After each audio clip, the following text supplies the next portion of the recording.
Anna was a quiet woman who lived in a small town. The town was simple and calm.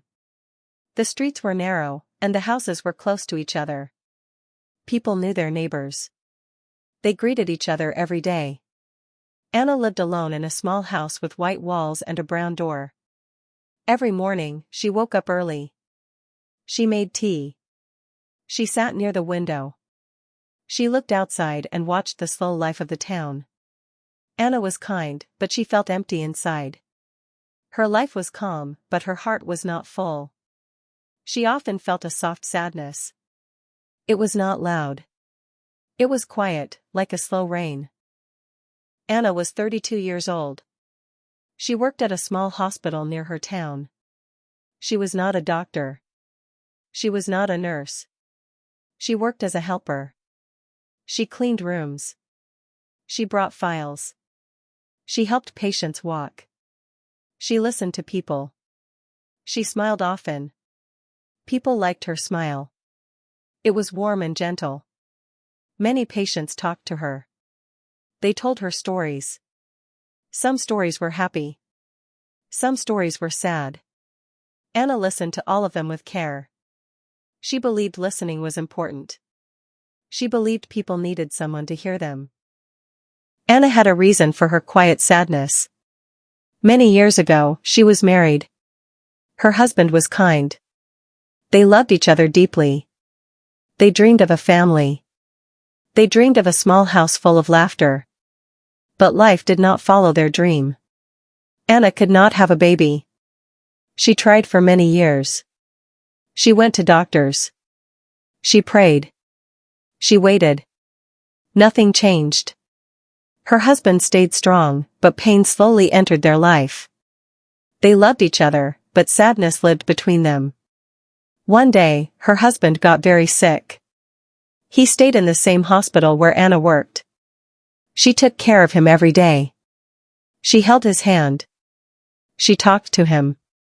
But sickness was stronger. He died quietly one night. After that night, Anna's world became very silent. After her husband's death, Anna stayed alone. She kept working.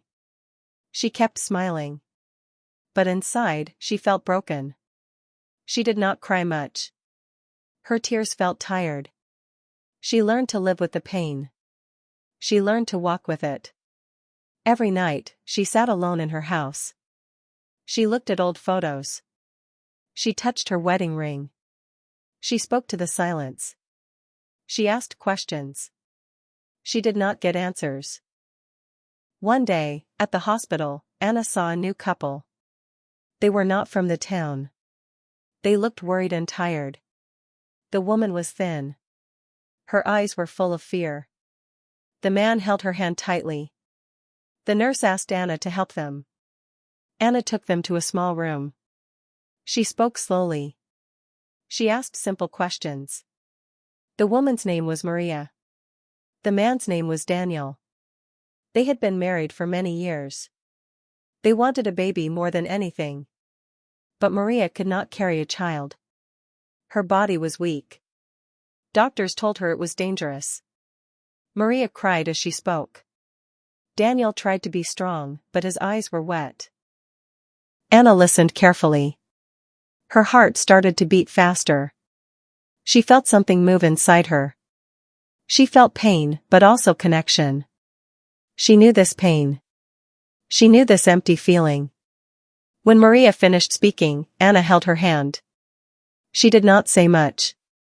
She just said, "I understand." Those two words felt heavy and true. That night, Anna could not sleep. She lay on her bed. She looked at the ceiling. Her mind was full of thoughts.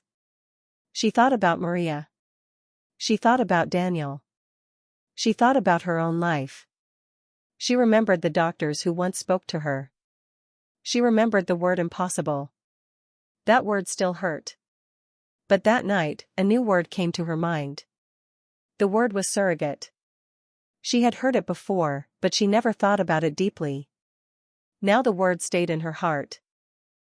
In the next days, Anna searched for information. She read books. She read papers. She spoke to doctors quietly. She learned what a surrogate was. She learned how it worked. She learned the risks. She learned the hope. Every time she read, her heart felt scared but warm. She felt fear, but also purpose. She asked herself many times, why am I thinking about this? The answer came slowly. She wanted to help. Anna knew this was not a small decision. It was not simple. It was not easy. Her body was healthy. Doctors told her she could carry a baby. But this baby would not be hers. This baby would belong to another family. She asked herself if she was strong enough. She asked herself if she could let go. She asked herself if this would heal her or break her more. That night, Anna stood near her window again. The town was quiet. The lights were soft. She took a deep breath. She felt fear. She felt hope. She felt alive in a way she had not felt for years. For the first time after a long time, Anna felt her life might have a new meaning. She did not know what would happen next. But she knew one thing.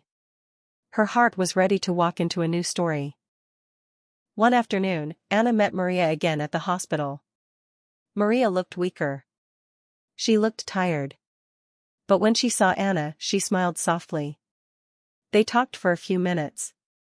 Maria said, I am scared. Anna nodded.